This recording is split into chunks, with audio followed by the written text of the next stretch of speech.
Pengertian pendekatan sosiologi. Ilmu sosiologi merupakan sekelompok disiplin keilmuan yang membahas tentang aspek-aspek yang berkaitan dengan manusia dan lingkungan manusia tersebut berada. Sosiologi berasal dari kata Latin yaitu socios yang berarti kawan, teman, sedangkan logos berarti ilmu pengetahuan.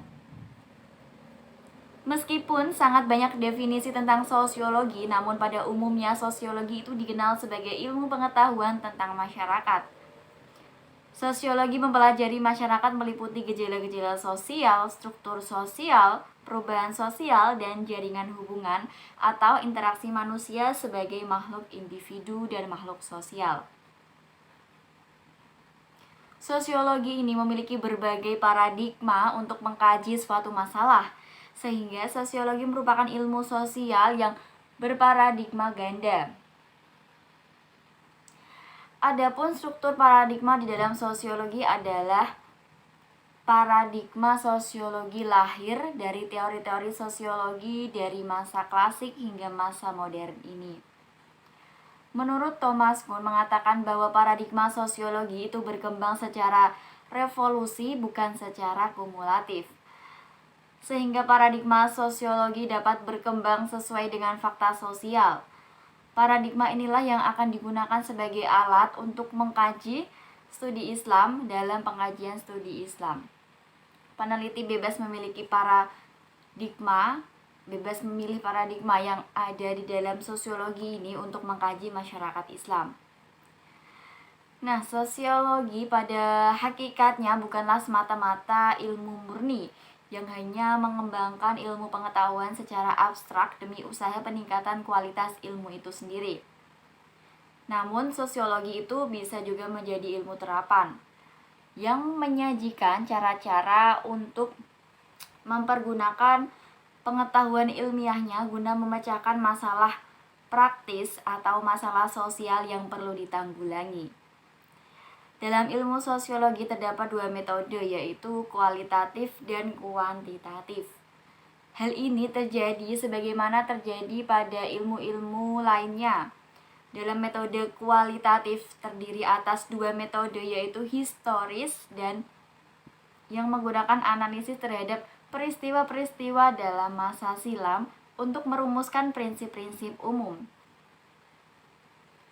Sedangkan selanjutnya adalah metode komparatif yang mementingkan perbandingan antar macam-macam masyarakat beserta bidang-bidangnya untuk memperoleh persamaan dan perbedaan. Berikut sebab-sebabnya, kemudian dikombinasikan sebagai metode historis komparatif. Perspektif utama sosiologi tersebutlah yang seringkali digunakan sebagai landasan dalam nasihat melihat fenomena keagamaan di masyarakat. Ketiga pendekatan tersebut memiliki karakteristik tersendiri. Bahkan bisa jadi penggunaan perspektif yang berbeda dalam melihat suatu fenomena keagamaan akan menghasilkan suatu hasil yang saling bertentangan antara ketiganya. Nah, inilah yang menjadi objek pembahasan dalam pembahasan menggunakan metode sosiologis yang agar dapat diminimalisir adanya pertentangan tersebut.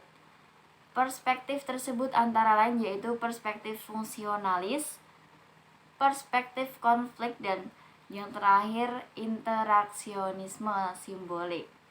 Sedangkan ada 3 teori yang bisa digunakan dalam penelitian, yaitu teori fungsional, teori interaksional, dan teori konflik. Langsung saja, teori fungsional adalah teori yang mengasumsikan masyarakat sebagai organisme ekologi mengalami pertumbuhan. Semakin besar pertumbuhan terjadi, semakin kompleks pula masalah-masalah yang akan dihadapi, yang pada gilirannya akan membentuk kelompok-kelompok atau bagian-bagian tertentu yang mempunyai fungsi sendiri. Bagian yang satu dan bagian yang lainnya mempunyai fungsi tersendiri-sendiri.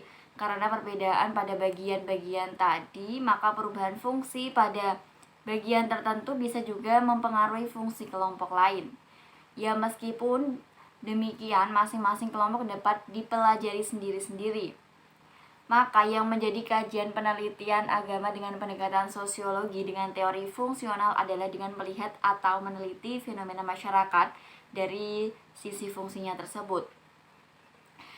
Langkah-langkah yang digunakan teori fungsional yaitu membuat identifikasi tingkah laku sosial yang problematik, mengidentifikasi konteks terjadinya tingkah laku yang menjadikan objek penelitian, serta mengidentifikasi konsekuensi langkah-langkah yang diperlukan dalam menggunakan teori fungsional, yaitu membuat identifikasi tingkah laku sosial yang problematik, mengidentifikasi konteks terjadinya tingkah laku yang menjadi objek penelitian, serta mengidentifikasi konsekuensi dari satu tingkah laku sosial.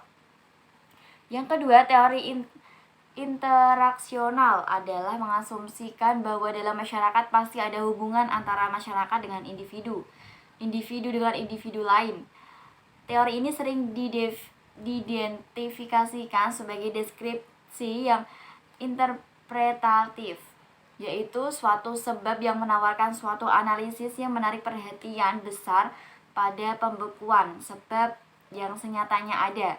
Nah, prinsip ini dikembangkan oleh teori interaksional adalah bagaimana individu itu menyikapi sesuatu atau apa saja yang ada di lingkungan sekitarnya.